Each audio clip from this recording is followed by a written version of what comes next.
Hello students, this is our second class of the first unit, Physical World and Measurement. The previous class we discussed in detail about the fundamental forces, the first two.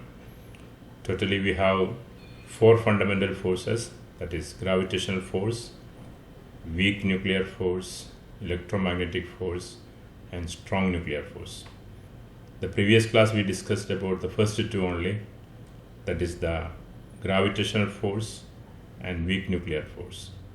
You remember in gravitational force, the force existing between any two objects in this universe by virtue of mass, and the basic properties of gravitational force, it was discussed in previous class, it is here. It is always attractive, it is the weakest force in nature, it has infinite range, it is a conservative force. You remember conservative force means the work done by the force is independent of the path taken. It depends on the initial and final position of the body only. And also it is a central force. Central force means if the force acting between two objects is along the line joining the centers of the two objects, then it is called central force. These are the topics we explained in the previous class. And also we discussed about weak nuclear force, that is the force existing between beta particle and antineutrino in negative beta emission. And you remember the force is short range force with the order of 10 to the minus 16 meter only, but it is stronger than gravitational force by 10 to the 25 times. And the antineutrino particle is emitted out during the radioactive decay. They are chargeless, massless particle, means very negligible mass and no charge. And this all we discussed in the previous. Now two more forces are remaining. Okay. Now we have the next force, that is electromagnetic force here. And electromagnetic force, you can see here the basic properties of electromagnetic force are it may be attractive or repulsive, and it is 10 to the 36 times stronger than gravitational force. And also it is a central force and it is a conservative force, just like gravitational force. Now we'll see about what is actually electromagnetic force. You know the structure of atom. Inside the nucleus of an atom, there are positive charged protons, P positive, and chargeless neutron. Neutron has no charge. And we know that negative charged electrons are revolving outside the nucleus. So in electrostatics, so there is a force always existing between this positive and negative charge. You know that there will be a force of attraction between positive charge and negative charge. If it is two positive charges, there will be force of repulsion. Means like charges repel, if negative charges also will repel, and unlike charges plus and minus will attract. And also when these electrons are moving in an orbit with very high speed, it is acting just like a current loop, and because of that current flowing in a circular path, it will produce a magnetic field also. That is studied in 10th standard. When a current flows through a wire, and if you wind the wire on a soft iron core, we can make an electromagnet, isn't it? If current flows through a copper wire, and if the wire is wound on a soft iron core, the core becomes a magnet, because when electrons are flowing through the copper wire in a loop, the electric force, electrostatic force or electrical energy, and magnetic force and magnetic energy, both are highly interrelated, both are correlated. So here, if you have an electric charge moving, we can create a magnetic field also. And by using magnetic field, we can create electricity. That was the Faraday's discovery. Again, you studied in 10th standard. When a magnet is moved inside a coil, it produces electricity, electromagnetic induction. So these two energies, that means magnetic energy and electrical energy, they are highly interrelated. If a positive charge or a negative charge, if it is stationary at a place, it will produce an electric field in the surrounding. There will be a surrounding of it, there will be an electric field. Means if you bring another charge inside this field, you will feel a force of attraction or repulsion, depends upon the charge. But if a charge is moving, suppose a charge is moving, and if there is a magnetic field, suppose you kept a magnet somewhere here, suppose this is a bar magnet, one side is north pole and the other side is south pole of this magnet. Okay, if this charge is stationary, it will not experience a force because of this magnet. Okay, a stationary charge will not experience a force due to magnet. There is a magnetic field also in the surrounding. You remember, if a magnet is placed here from the north pole to south pole, there will be magnetic field lines moving like this. So there is a magnetic field here, and right now this charge is lying inside the magnetic field created by this bar magnet. Field lines are moving outside the magnet from north to south. Okay, this way.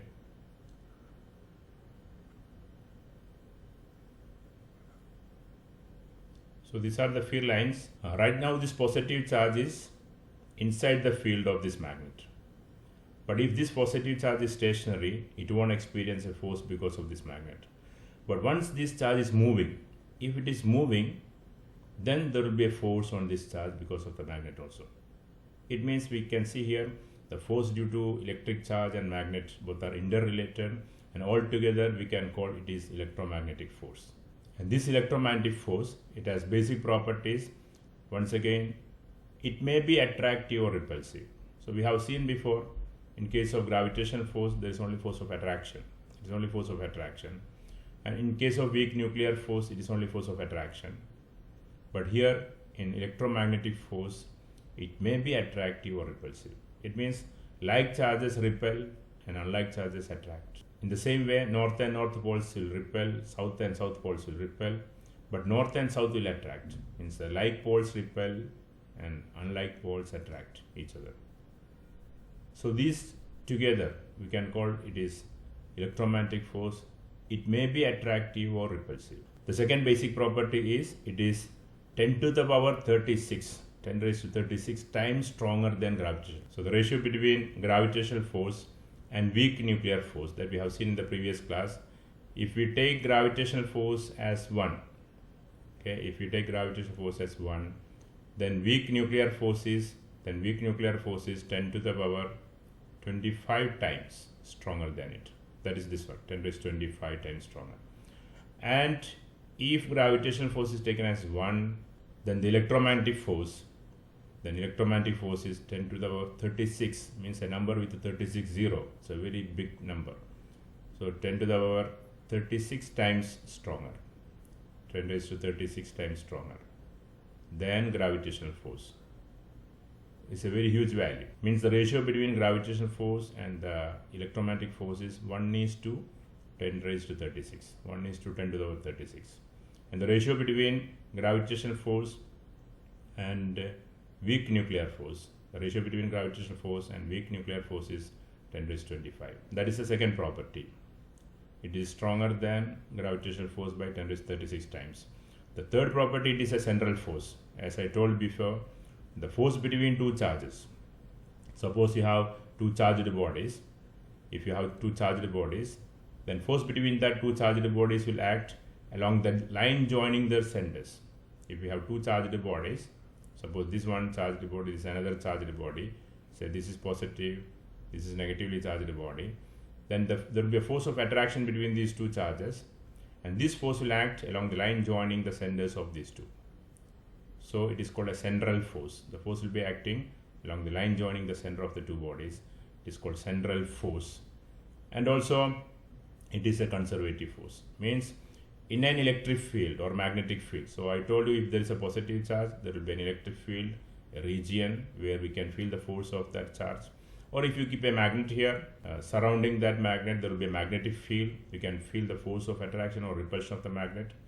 And if you do work inside this field, okay, against the magnetic field or by the magnetic field, or against the electric field or by the electric field, whenever we do work in a magnetic field or electric field, it depends only on the initial and final position. It does not depend on the path taken, the nature of the path taken. It depends only on the straight line between the starting point and finishing point.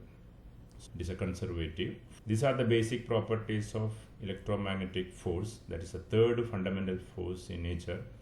Now we'll see a short video. Here you can see different molecules, and in molecule there are many electrons revolving in different planes in different orientation. And due to the motion of these electrons, it will create an electric and magnetic field, and that will have a force. And our muscular force and all, it arises from this electromagnetic force of the field of electron. Now come to the last one, that is the strong nuclear force. Here you can see the properties of strong nuclear force. The first property, it is the strongest force in nature. The second property, it is 10 to the power 38 times stronger than the gravitational force. It is the strongest force in nature, and it is 10 raised 38 times. So we can see the ratio here. It becomes 10 raised 38 times. Strong nuclear force is 10 raised 38 times stronger than gravitational. It means if you take gravitational force as 1, then strong nuclear force is 10 raised 38 times, means a number with 38 zeros, very huge value. And other properties of the strong nuclear force, it is a short-ranged force.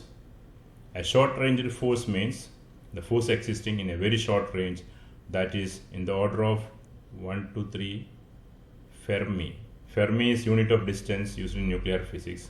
We'll come to that. So the third property, it is a short-range force. And the fourth one is it is charge independent. Okay, we'll come to this explanation. So these are the basic properties. It is the strongest force in nature. It is 10 to the power 38 times stronger than the gravitational force. It is short-ranged force, and it is a charge independent force. Now see what is actually nuclear force. The story behind the discovery of nuclear force, it starts from Einstein. Okay, the Einstein was pondering about the stability of nucleus during the Second World War. The Second World War was going on. In relativity theory, you know this famous equation of Einstein, E is equal to mc square. It's a very simple equation, but it is very powerful. Okay, the energy given out when we convert a mass into energy. In chemistry, you studied mass can neither be created and nor be destroyed in a chemical reaction. But in physics, in nuclear reactions, we will destroy mass also. We can convert mass into energy. And during that conversion, how much energy, E, can be obtained? You apply the mass here. Body, if you are converting into energy, 1 kg mass if you are converting to energy. C is the speed of light. You know the value of C is a constant. Its value is 3 into 10 raised to 8 meter per second. That is the speed of electromagnetic radiations through vacuum or air, or speed of light, 3 into 10 raised to 8 meter per second is C. So if you do this calculation, the energy produced from 1 kg mass will be very huge. You have to square 3 into 10 raised to 8. So 10 raised to 8 square means 10 raised to 16. 10 raised to 16, a number with the 16 zeros. 16 zeros means very huge value. And Einstein was thinking about the stability of nucleus. For example, if we take uranium nucleus, suppose we are taking uranium with atomic number 92, uranium with atomic number 92 and mass number 238. There are uranium isotopes with mass number 235, 238 and 239. If we take that 238 isotope, inside the nucleus of uranium, there are 92 positive charged protons. 92 positive charged protons are present, and 146 chargeless neutrons are there. 146 chargeless neutrons. So if you add these two, total number of protons and neutrons, that will be mass number, that will be 238. Now Einstein was thinking like this: if 92 protons, positive charged protons, are very closely packed in a nucleus, this radius of the nucleus is in the order of Fermi. See, 1 Fermi means 1 Fermi is equal to 10 raised to minus 15 meter. It is 1 Fermi. If you want to convert Fermi into meter, you have to multiply by 10 raised to minus 15. Or I can write 10 raised to minus 12. 10 raised to minus 12 millimeter. 1 Fermi means if I divide 1 millimeter, you know 1 millimeter on your scale, that small line, the small gap between two small lines, that is 1 millimeter. And that 1 millimeter, if you divide with a number, if you divide that 1 millimeter with a number with the 12 zeros, 1, 2, 3, 4, 5, 6, 7, 8, 9, 10, 11, 12. This much big number. You can imagine. So 1 millimeter is divided into this much a big number. Out of that one part is the size of nucleus. Then if two protons, we already stated before, if two protons, positive and positive charges are there will be a force of repulsion. There will be a force of repulsion. And that force is inversely proportional to square of the distance between the two charged particles. It means if this distance between the charged particles is halved, then force will increase by 4 times. If this distance is decreased by 10 times, force will increase by 100 times, by square of r square, 1 by r square. If this distance is decreased by 100 times, 1 by 100th of the previous value, then force will increase by 10,000 times, square of 100, 1 by 100 square.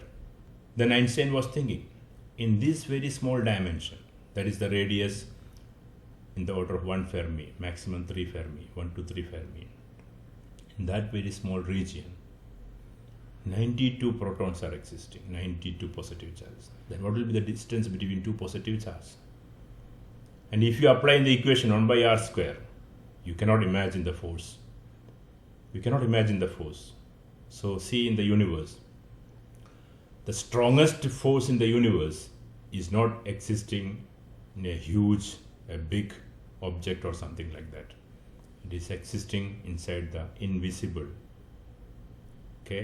in Fermi order, 10 raised to minus 15 order size, inside the minute nucleus. Inside the minute nucleus that we cannot see, a huge amount of energy is stored. A huge amount of force is there. So the force of repulsion will be very huge. We cannot imagine the distance between two protons. If the total radius is only 1 to 3 Fermi, then you can think about it. If there are 92 protons inside that, between two protons it will be less than a fraction of Fermi only. Then if you apply in this equation, how much will be the force of repulsion? If that much huge repulsion is there, then a nucleus cannot exist. A nucleus must explode. It should explode like a bomb. But normally, most of the nuclei are stable. Because since the nuclei are stable, we are here. Our body is made up of different atoms, many nuclei. So the nuclei are stable. It means what? Einstein was confused because of this thought. And finally he came to the conclusion that there is one more force in the universe. There is one more force in the universe that is very much stronger than this strong force of repulsion between protons. And that strong force is binding the nucleus as a single unit. And that strong force is binding the protons and neutrons inside the nucleus as a single unit. And because of that force, atoms are existing, and then molecules are existing, and then matter is existing, then the things in our surrounding are existing, the earth is existing, the universe is existing. And it is the strongest force in the universe. It is the strongest force in the universe. It is stronger than gravitational force 10 raised to 38 times. And the researches were continued. 3 scientists, Einstein, Rutherford, and Enrico Fermi, they were doing experiments. The idea was, if that much huge force is existing inside a nucleus, there must be an equivalent amount of energy also. If there is force, there must be energy. If energy is there, then only force can be exerted. If that much huge force is there, there must be a big amount of energy at the nucleus. Then they thought like this, can we take out that energy? They did many experiments, and finally the scientist called Enrico Fermi, he succeeded in that experiment, and he discovered the chain reaction, and that is the basic principle of nuclear bomb, atom bomb. During the chain reaction, what happens? A nucleus split into two by nuclear fission reaction, and during that time, a huge amount of energy will be released. The first experiment conducted by Fermi, with one uranium nucleus with a 235 mass number,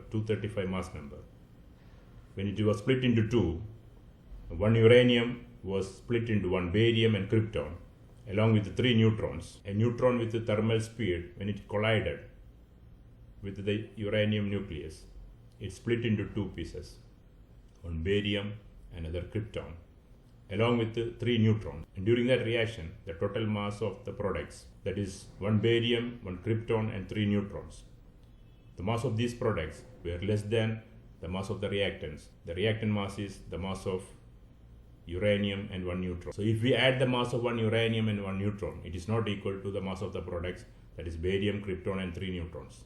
The product mass is a little less. That mass is converted to energy, and that energy we can calculate by using this equation of Einstein, that is E equal to mc square. And that energy was calculated in splitting of only one uranium, nucleus into barium and krypton and three neutrons. The energy released was 200 million electron volt. 200 million electron volt. So the huge amount of energy in the universe is not stored in a huge big dam reservoir. It is stored in minute invisible nuclei. And that energy is released during the explosion of atom bomb in chain reaction. And it was used first time against Japan in 1945, the Second World War. In a fraction of a second, nearly 1.5 crores of people were killed. And we can see this video.